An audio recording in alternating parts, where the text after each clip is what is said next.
एक मोची था जो एक बड़े गांव में जूतों की मरम्मत करता था। मोची इतना व्यस्त था कि वह अपने जूते नहीं सुधार सकता था। जब वह दूसरों के जूते पर काम करता था तो उसे फफोले पड़ गए और वो लंगड़ाने लगा। इसकी वजह से उसने अपने पैर खो दिए और अब वह अपने या किसी और के लिए भी काम नहीं कर पाया।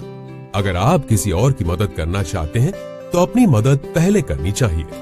हम अपने परिवार के सदस्यों के वित्तीय लक्ष्यों को पूरा करने के लिए पैसे बनाने और पैसे लगाने में इतने व्यस्त हैं कि हम अपना ख्याल रखना भूल जाते हैं। पूरे परिवार के लिए निवेश करते समय अपने लिए भी एक इमरजेंसी फंड बनाना चाहिए।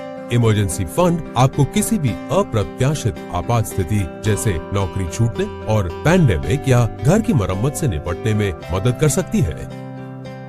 आपको अपने इमरजेंसी फंड में कितनी राशि रखनी चाहिए वह आपकी वित्तीय स्थिति, नौकरी क्षेत्र और वित्तीय दायित्वों पर निर्भर करता है।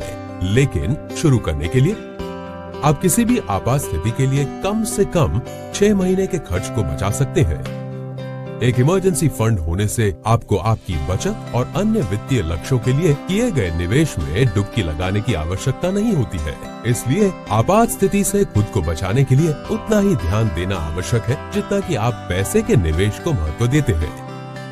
लिक्विड फंड में निवेश करके एक इमरजेंसी फंड बनाएं और खुद को और अपने परिवार के सदस्यों को अप्रत्याशित परिस्थितियों से बचाएं। म्यूचुअल फंड निवेश बाजार के जोखिमों के अधीन है। योजना से जुड़े सभी दस्तावेजों को ध्यान से पढ़ें।